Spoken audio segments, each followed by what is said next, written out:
Assalamualaikum warahmatullahi wabarakatuh. Kali ini aku akan membagikan tips lagi, yaitu resep untuk jualan puding jusu atau keju susu. Nah, seperti apa proses dan cara pembuatannya? Simak terus untuk video tutorialnya karena puding ini sangat unik dan juga sangat enak.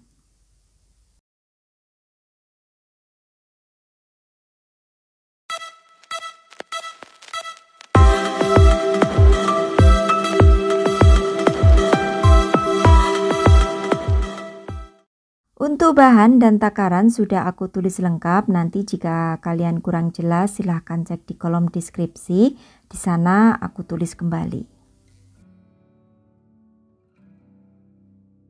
Untuk pertama aku akan membuat puding fla. Jadi ada gula pasir, lalu santan,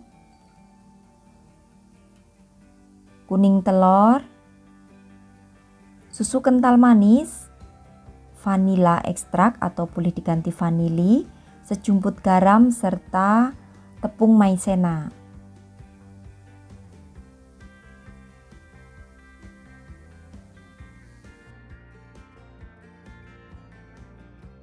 Campur semuanya, ada gula pasir, tepung maizena, garam, vanili atau vanila ekstrak. Fungsi dari vanili ini supaya nanti tidak amis ya untuk pudingnya. Lalu masukkan untuk santan. Kalian bebas boleh menggunakan santan instan ataupun santan segar. Masukkan juga untuk susu kental manis. Jadi per saset ini beratnya 40 gram. Aku menggunakan 4 saset.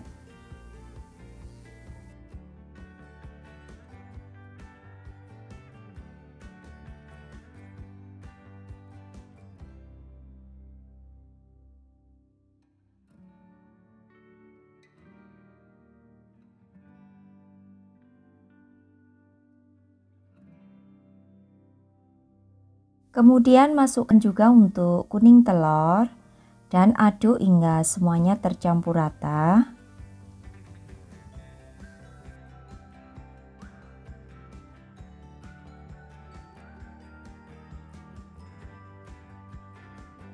Kemudian masak dengan menggunakan api yang kecil. Jangan lupa untuk sering diaduk supaya tidak berkerak di bagian dasarnya. Nah, tunggu sampai kental teksturnya dan juga meletup-letup. Tandanya sudah matang ya kalau sudah meletup-letup. Lalu setelah itu angkat dan siap untuk kita cetak.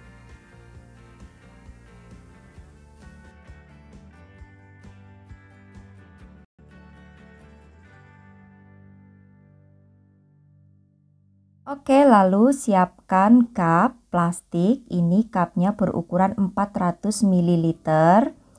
Tuang ke dalam cup kurang lebih 3 atau 4 sendok sayur ya.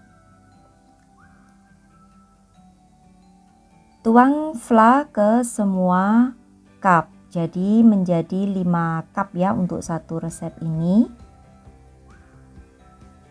Dan biarkan hingga dingin.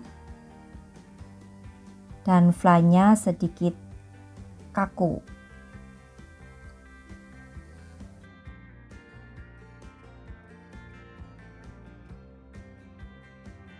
Lagi menunggu flanya sedikit kaku, akan aku siapkan bahan untuk pudingnya.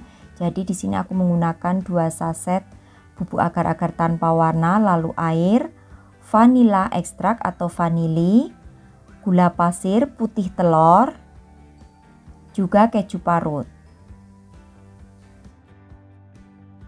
Campur bahan puding, ada air, bubuk agar-agar tanpa warna. Di sini aku menggunakan 2 saset ya. Lalu gula pasir. Gula pasirnya sisakan sedikit untuk memixer putih telur. Tambahkan vanili atau vanila ekstrak yang fungsinya nanti supaya pudingnya tidak berbau amis. Lalu aduk dan panaskan hingga mendidih. Masak dengan menggunakan api yang sedang cenderung kecil hingga pudingnya mendidih. Nah, selagi menunggu pudingnya mendidih akan aku siapkan untuk memixer putih telur. Selanjutnya mixer untuk putih telur beserta gula hingga putih telur menjadi putih kental dan berjejak. Kurang lebih memixernya antara 5 menitan ya.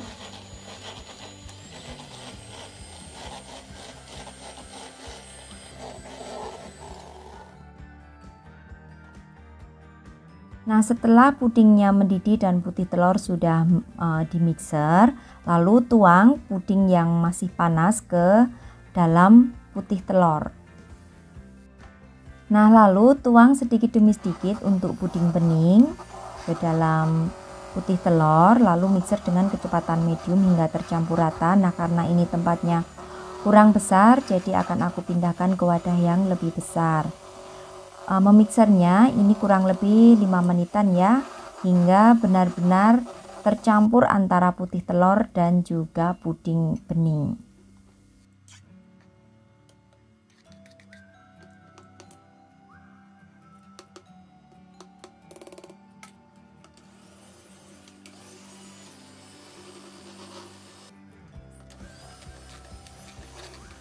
Nah, setelah tidak ada yang bergerindil untuk putih telurnya, tandanya sudah menyatu ya putih telur dengan puding, lalu matikan mixernya. Lalu tuang untuk puding busa di atas fla. Jadi memang tekstur flanya ini tidak bisa mengeras seperti puding ya, karena kita tidak menggunakan bubuk agar-agar. Jadi hanya setengah kaku saja untuk tekstur daripada fla yang di bawahnya. Jadi fla kan biasanya ditaruh di atas ya. Nah, ini akan aku letakkan di bagian bawah. Tuang kurang lebih 2 atau 3 sendok sayur untuk puding busa, lalu ratakan dan diamkan hingga setengah kaku.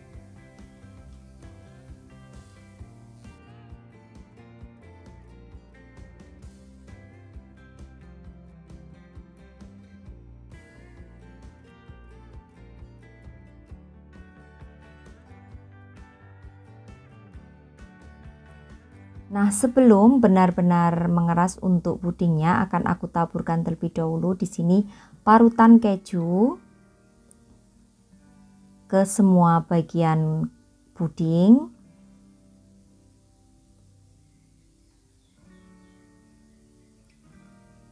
Lalu untuk di atasnya supaya warnanya tidak pucat akan aku berikan irisan stroberi. Nah, ini opsional saja ya, kalau kalian nggak ada stroberi tidak dikasih juga nggak apa-apa, kalian bisa polos saja seperti ini atau mungkin ditaburi dengan coklat sprinkle atau meses sedikit di atasnya juga bisa. Ini hanya untuk pemanis saja supaya warnanya agak cerah. Nah, kalau sudah lalu dinginkan kurang lebih 2 jam, simpan di kulkas. Setelah 2 jam aku simpan di kulkas, baru akan aku tutup. Jadi sudah dingin ya, hingga pudingnya ini tidak akan berembun ditutupnya. Baru pudingnya siap untuk kita jual. Nah, di sini aku akan membagikan tips untuk berjualannya. Jadi di sini untuk membuat satu resep puding jusu atau keju susu ini aku mengeluarkan budget Rp45.000. Itu sudah beserta cupnya. Lalu ini menjadi 5 cup dengan berat 400 ml. Nah, untuk harga di Jogja, sekali lagi ini harga di Jogja ya, itu per cupnya bisa dijual seharga antara 25 sampai 30 ribu. Jadi kalian sesuaikan saja, tapi menurut saya saran dari aku jual saja 30 ribu. Jadi nanti untung kotor yang akan kalian peroleh dari 5 cup jusu ini adalah Rp150.000. Dan setelah itu kurangi dengan modal awal kalian yaitu Rp45.000, maka kalian akan mendapatkan untung untuk 5 jusu ini Rp105.000. Itu kalau dihargai Rp30.000 ya. Tapi menurut aku ini sangat masuk ya untuk dihargain 30.000 karena memang kita menggunakan banyak produk yang produknya itu memang mahal, dari keju, susu dan juga telurnya. Nah itu ya untuk tipsnya berjualan puding jusu. Sekarang aku akan mencobanya. Jadi puding jusu ini sangat lembut ya karena dikombinasikan puding busa. Lalu untuk flanya di bawahnya rasanya sangat gurih dan juga manis. Rasanya benar-benar enak, kalian harus mencoba. Dan juga kalian jika menjualnya mudah-mudahan lancar dan laris manis ya, karena puding ini benar-benar sangat nikmat. Oke, demikian tadi cara pembuatan puding jusu untuk jualan ala aku. Selamat mencoba untuk sahabatku semua di rumah. Terima kasih, sukses selalu. Wassalamualaikum warahmatullahi wabarakatuh. Bye-bye.